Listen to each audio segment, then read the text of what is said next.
नमस्कार मित्रांनो, संकल्प वर्धीचा या आपल्या यूट्यूब चॅनलवर तुमच्या सर्वांचे प्रथमतः सहर्ष स्वागत. तर मित्रांनो, या आधीचे आपले व्हिडिओ ज्यांनी कोणी पाहिलेले नसतील ते व्हिडिओ त्यांनी आधी पाहून घ्या.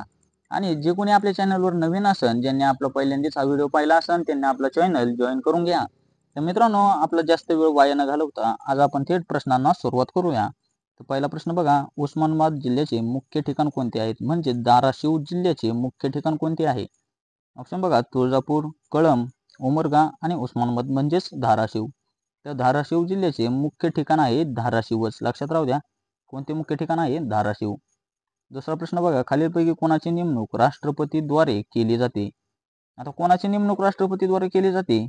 ऑप्शन बघा, केंद्रीय मंत्री, संरक्षण दलाचे प्रमुख, सर्वोच्च व उच्च न्यायालयाचे सर्व आणि दिलेले सर्व. तर मित्रांनो, दिलेले सर्वांची नेमणूक जी आहे ती राष्ट्रपतीद्वारे केली जाते. तिसरा प्रश्न बघा, छत्रपती शिवाजी महाराजांनी सोन्याची टिंबटिंब व तांब्याची टिंबटिंब ही खास नाणी पाडली होती. आता सोन्याची नाणी कोणती होती आणि तांब्याची नाणी कोणती होती? सोन्याची होन आणि तांब्याची शिवराय नाणी होती. लक्षात राहू द्या, त्यामुळे ऑप्शन नंबर 1 आपल्या प्रश्नाचे उत्तर राहणार आहे. छत्रपती शिवाजी महाराजांनी सोन्याची होन व तांब्याची शिवराई ही खास नाणी पाडली होती. चौथा प्रश्न बघा, योग्य जोड्या जुळवा. आता मित्रांनो, गट अ आणि गट ब मधील तुम्हाला जोड्या जुळवायच्या आहेत. तर ऑप्शन आधी ते पर्याय विधान बघून घ्या. गट अ मध्ये काय दिलेलं आहे? भारत, फ्रान्स आणि बांगलादेश.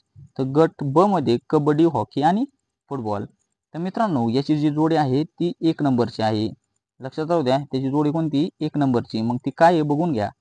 गट 1 मधलं 1चं बी दिलंय, म्हणजे भारताचं काय दिलंय? राष्ट्रीय खेळ हॉकी दिलाय. आणि 2चं सी दिलंय, म्हणजे फ्रान्सचं फुटबॉल दिलंय. फ्रान्सचा राष्ट्रीय खेळ काय आहे? फुटबॉल. आणि बांगलादेशचं कबड्डी दिलेलं आहे. बांगलादेशाचं काय दिले? कबड्डी. त्यामुळे ऑप्शन नंबर 1 आपल्या प्रश्नाचे उत्तर आहे. पाचवा प्रश्न बघा, चुकीचा पर्याय निवडा. आता दिलेले 4 पैकी तुम्हाला चुकीचा पर्याय निवडायचा आहे. ZO zonal officer, IMF Indian monetary fund, BHIM Bharat interface for money. तर मित्रांनो, यापैकी बरोबर काय आहेत? ZO म्हणजे झोनल ऑफिसर आणि BHIM भीम म्हणजे भारत इंटरफेस फॉर मनी.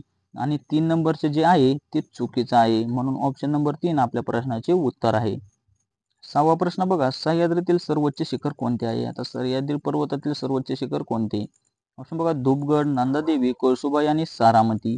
तर सह्याद्री पर्वतातील सर्वोच्च शिखर आहे कळसुबाई. लक्षात राहू द्या, कोणते शिखर आहे? कळसुबाई. 7वा प्रश्न बघा, वल्लभभाई पटेल यांना सरदार ही पदवी बहाल करण्यात आली.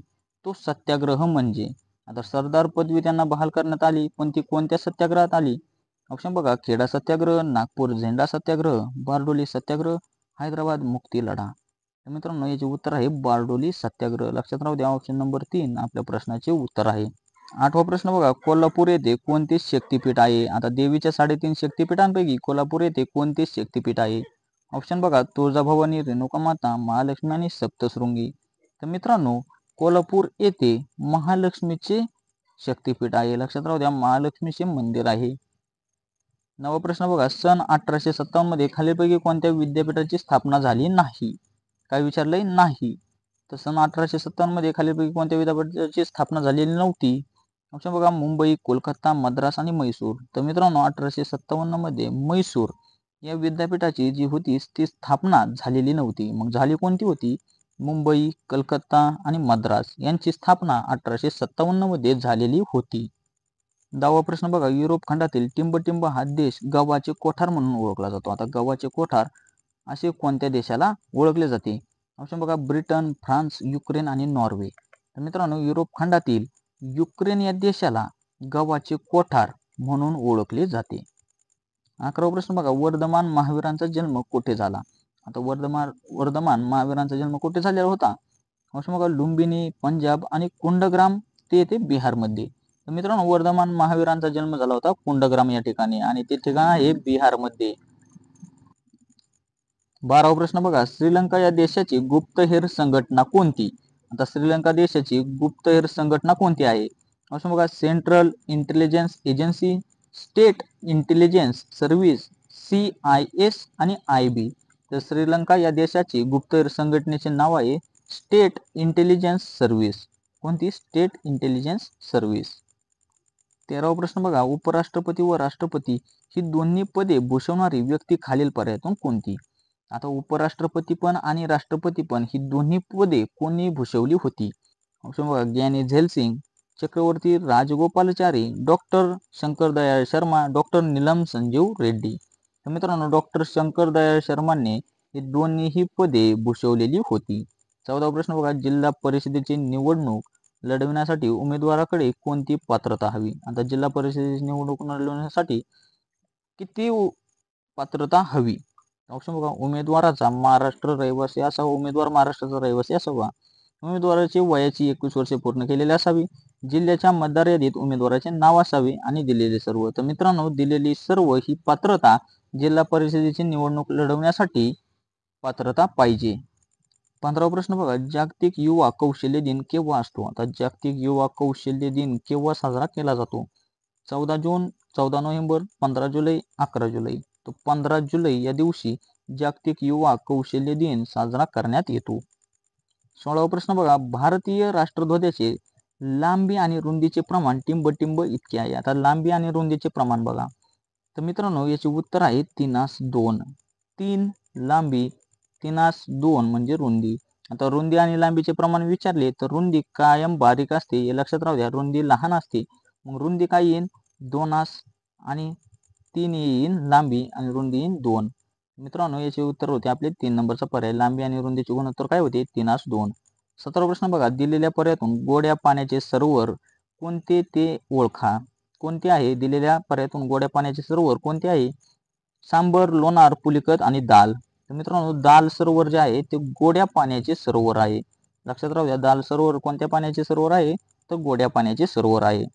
18वा प्रश्न बघा, लेक्टोमीटरचा उपयोग टिंब मध्ये होतो. आता लेक्टोमीटरचा उपयोग कशासाठी होतो? उच्च तापमान मोजणे, उष्मांक मोजणे, द्रव्याची घनता मोजणे, दुधाची घनता किंवा शुद्धता मोजणे. तर लेक्टोमीटरचा उपयोग केला जातो दुधाची घनता किंवा शुद्धता मोजण्यासाठी. लक्षात राहू द्या, दुधाची घनता किंवा शुद्धता मोजण्यासाठी लेक्टोमीटरचा उपयोग होतो. 19वा प्रश्न बघा, कोलंबियाचे पठार कोठे स्थित आहे? आता कोलंबियाचे पठार जे आहे ते कुठे आहे? ब्राझील, इराण, अमेरिका आणि भारत. तर कोलंबियाचे पठार जे आहे ते अमेरिका या देशात आहे. लक्षात राहू द्या, अमेरिकेमध्ये कोलंबियाचे पठार आहे. 20वा प्रश्न बघा, टिंब यांनी रोम, पॅरिस मध्येही फ्री इंडिया सेंटर सुरू केलेली होती. आता कोणी रोम आणि पॅरिस मध्ये फ्री इंडिया सेंटर सुरू केली होती? सुभाषचंद्र बोस, मॅडम कामा, श्यामजी कृष्ण वर्मा यापैकी नाही. तर सुभाषचंद्र बोस यांनी रोम, पॅरिस मध्ये फ्री इंडिया सेंटर सुरू केलेली होती. मित्रांनो, 1 नंबरचे आपले ऑप्शन बरोबर येणार आहे. आपले हे आजचे होते 20 प्रश्न. ते कसे वाटले ते कमेंटद्वारे नक्कीच कळवा. आणि जे कोणी आपल्या चॅनलवर नवीन असेल त्यांनी आपला चॅनल लगेच जॉईन करा. आणि मित्रांनो, ज्यांनी कोणी आधीचे व्हिडिओ पाहिलेले नसतील त्यांनी ते पण आपले व्हिडिओ पाहून घ्या. भेटूया अशाच पुढील व्हिडिओमध्ये. तोपर्यंत धन्यवाद.